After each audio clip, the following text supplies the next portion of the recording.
चंद्रमा द्वादश भाव में यानी व्यय स्थान में।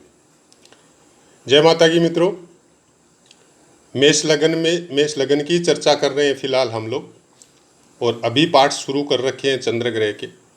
और चंद्रमा अगर मेष लगन वालों के द्वादश स्थान में विराजमान हो तो कैसे फलों की प्राप्ति हम लोगों को हो सकती है। तो चलिए, जैसा कि पाठ का नियम है हम लोग वहीं से चालू करते हैं, उसी नियम को फॉलो करते हैं। द्वादश स्थान में मीन राशि आएगी और मीन राशि के अंतर्गत पूर्व भाद्रपद का चतुर्थ चरण जिसका स्वामित्व गुरुदेव को प्राप्त है, उत्तरा भाद्रपद के चारों चरण उसका स्वामित्व शनिदेव को प्राप्त है, और रेवती नक्षत्र के चारों चरण जिसका स्वामित्व बुध देव को प्राप्त है। नवमांश की चर्चा कर लें।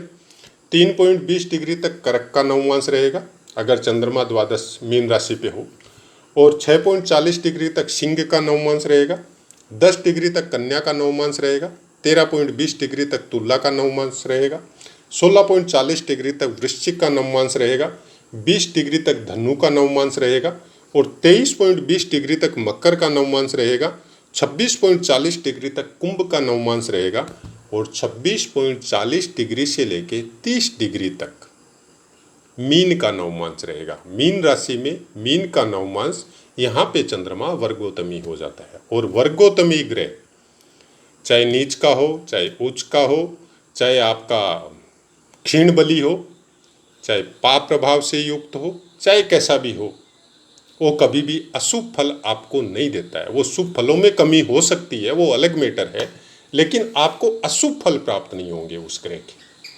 आपको गाइड करेगा वो एनी टाइम। आपको अगर आप कुछ गलत कर रहे हैं तो उसमें वो ब्लॉकेज लगाने का कोशिश करेगा, और अगर आप अच्छा कर रहे हैं तो उसको वो बढ़ाने का कोशिश करेगा। जिस तरह का उसके अंदर बल होगा उसी अनुसार वो आपको गाइड करेगा। तो ये चीज़ हर ग्रह के बारे में नोट कर सकते हैं आप। अंश बल में समराशि है तो प्रथम 6 अंश तक मृतावस्था में रहेंगे, 12 अंश तक वृद्धावस्था में रहेंगे, 18 अंश तक युवावस्था में रहेंगे, 24 अंश तक कुमारावस्था में रहेंगे, 30 अंश तक बाल्यावस्था में रहेंगे। ये बात हो गई। अब चलते हैं फलों के ऊपर कि कैसे फल प्राप्त हो सकते हैं अपने स्थान से नवम स्थान में। तो पहले तो बात कर लेते हैं 12वें स्थान में रहने की वजह से चंद्रमा यहाँ क्या फल देंगे आपको। आपको देश विदेश की यात्राएं करवाएंगे। आप अपने जीवन में यात्राएं लंबी लंबी बहुत करेंगे, और हवाई मार्ग कम, जल स्थान आपके पास ज़्यादा रहेगा। छोटी मोटी यात्राएं भी हो सकती है, मतलब चलने की या यात्रा करने की प्रवृत्ति आपके अंदर, आपको घुमक्कड़ बोला जा सकता है। जल से विशेष लगाव होगा, जल संबंधी कार्य कर सकते हैं। बड़े बड़े शिपमेंट या शिपों से संबंधित या जहाज़ों से संबंधित या जल से पैदा होने वाले पदार्थों से संबंधित बहुत बड़ी बड़ी कंपनियां जिनमें डायरेक्टर वगैरह हो या जिनको चलाने की अपनी कला हो या बनाने की कला हो, वो सब चीज़ें आपके अधीन या अंडरटेकिंग में हो सकती है। ऐसी जगह में आप अपने घर बसा सकते हैं जो टापू पे हो, जो जल के मध्य में हो, जल के नज़दीक हो, सुबह शाम जल का वातावरण आपके अगल बगल में घर के आसपास हो, तो वैसा कुछ आपका रहन सहन हो सकता है। खर्चे के अंदर बहुत ज़्यादा खर्चा आपके हाथों से होता रहेगा, लेकिन कभी भी गलत खर्चे नहीं होंगे। जो भी होगा समाज के लिए, धर्म के लिए, परिवार के लिए, पिता की देखरेख में और अच्छे कामों में खर्च होगा। स्वभाव से दयालु, ऐसा इंसान किसी का दुख तकलीफ बर्दाश्त नहीं करता है। अगर किसी को कोई दुख तकलीफ या कोई मांगने के लिए आ गया, कोई अपनी प्रॉब्लम बता दी, तो जो वो बोलेगा वो उसके लिए करेगा। ज़रूरत है वो समर्थ होगा कि नहीं होगा। हमारे हिसाब से आपके बाकी ग्रह कैसे भी फल दे रहे हो, अगर चंद्रमा यहाँ शुभ अवस्था में हो, बली अवस्था में हो, वर्गोत्तमी अवस्था में हो, अपने मित्र के नवमांश में हो, और आपका लग्नेश भी अगर बली हो, तो यहाँ पे आप अपने गांव में, अपने समाज में, अपने शहर में गिने चुने आदमियों में गिनती आएंगी। लेकिन जल से और जल से संबंधी कार्य में आपका विशेष लगाव होगा। अपनी राशि से नवम होंगे, मतलब पिता का इफेक्ट कुछ ज़्यादा रहेगा आपके ऊपर, धर्म का इफेक्ट कुछ ज़्यादा रहेगा। अपने स्वधर्म वालों के साथ आपका कनेक्शन ज़्यादा रहेगा। बड़े बड़े धार्मिक आयोजन करने में आपकी रुचि ज़्यादा रहेगी। आप उन कामों को बहुत अच्छी तरह से मैनेज कर सकेंगे, उसमें फिजिकली हो, मेंटली हो या फिर पैसे की वजह से हो, आपका बहुत ज़्यादा उसमें योगदान रहेगा। कोई भी काम करेंगे, उस काम में अपने पिता का नाम या पिता का आज्ञा या पिता का साथ आपके साथ हमेशा रहेगा। अपने जन्म स्थान से बहुत दूर जाके आप प्रोग्रेस कर सकते हैं, लेकिन वहाँ भी अपने पिता के नाम को चलाएंगे। अगर बड़ा जैसे कोई बिजनेस किया, कोई भी कंपनी खोली, कोई शॉप खोली या कोई काम खोला, तो वहाँ पे भी अपने पिता के नाम को चलाने की कोशिश करेंगे। हो सकता है पिता के नाम पे खोले। पिता से कुछ विशेष लगाव या विशेष गाइडेंस आपको मिलेगी। अपने जीवन में आप उनको आइडल मानने का कोशिश करेंगे, लेकिन अब यहाँ पे ये चीज़ हो सकती है कि गुरु का साथ अगर बहुत अच्छा है तो बहुत ही ज़्यादा धनी, बहुत ही ज़्यादा धार्मिक और बहुत ही ज़्यादा उम्र तक पिता का साथ, ये चीज़ें आपको प्राप्त होगी। बाकी ग्रह अगर बाकी के सब भी अगर खराब हो, गुरु और चंद्रमा के अलावा, तो भी आपका नाम आपके परिवार में हो, चाहे आपके समाज में हो, चाहे आपके शहर में हो या गांव में हो, सबसे टॉप आदमियों में लिया जाएगा। बाकी ग्रह अच्छे हो जाए तो देश वगैरह या कहीं पे जहाँ रहते हैं वहाँ पे शासनाध्यक्ष या मंत्री या प्रधानमंत्री या बहुत ऊंची पोस्ट पे भी इंसान या धर्म से संबंधित बहुत ऊंचे आदमियों में गिनती आ सकते हैं।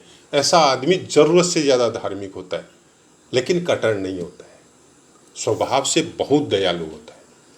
मतलब आप इंसानों की तो बात छोड़ो, ऐसा इंसान जानवरों का दुख बर्दाश्त नहीं कर सकता। वो भी अगर इनको पता चल जाए कि ऐसे ऐसे ये जानवर को तकलीफ है, तो उस जानवर के लिए वो अलग से कुछ करवा देगा। तो इस तरह का अगर चंद्रमा किसी को भी विराजमान है और गुरु की दृष्टि या गुरु का प्लेसमेंट बहुत अच्छा है, तो आपको अगर कोई ये बता रहा है तो सबसे पहले अपने अंदर या अपनी स्थिति के अनुसार उसको जज करने का कोशिश कीजिए कि या मेरे अंदर ये सब प्रॉब्लम जो बताई जा रही है क्या शुरू से है या अभी पर्टिकुलर इस समय में ही आई है। तो अगर उस समय में ही आई है तो ज़्यादा नहीं, मैक्सिमम आपको 3-4-5 महीना रहेगी, उससे ज़्यादा रुकने वाली नहीं है। चंद्रमा बहुत जल्दी गति करता है और गुरु 1 साल में गति करता है। तो दोनों, चंद्रमा तो स्थान चेंज करते रहेगा, गुरु 1 साल में चेंज करते ही उसमें परिवर्तन आ जाएगा। तो आपको कहीं पे कुछ भी डरने की ज़रूरत नहीं है। आपका चंद्रमा 12वें स्थान में, आप ज़रूरत से ज़्यादा खर्चालू होंगे, आप ज़रूरत से ज़्यादा ऐश भोगने वाले होंगे, अपने मन माफिक सब काम करेंगे, जो मन में आया वो करेंगे। सही बात है, ऐसा भी हो सकता है। ऐश पसंद, शारीरिक सुख, भवन का सुख, स्त्रियों का सुख, ये सब हो सकता है। इसलिए हमने बोला कि गुरु की दृष्टि या गुरु की प्लेसमेंट अगर अच्छी है तो यहाँ पे चंद्रमा का बहुत सुपर फल मिलता है। कारण मन को कंट्रोल केवल ज्ञान के द्वारा हो सकता है, और ज्ञान की मात्रा जब आपके आत्मा में विराजमान होती है, गुरु अगर बली है तो आपकी आत्मा ज्ञान से परिपूर्ण रहेगी, तो फिर मन की नहीं चलती है। फिर कैलकुलेटिव होता है इंसान, वो मन की नहीं सुनता, वो अपने संस्कारों की सुनता है, अपने धर्म की सुनता है, अपने परिवार की सुनता है, अपने पिता की सुनता है। तो ऐसा ही कुछ 12वें स्थान में चंद्रमा होने से आपको इस तरह के फलों की प्राप्ति होगी।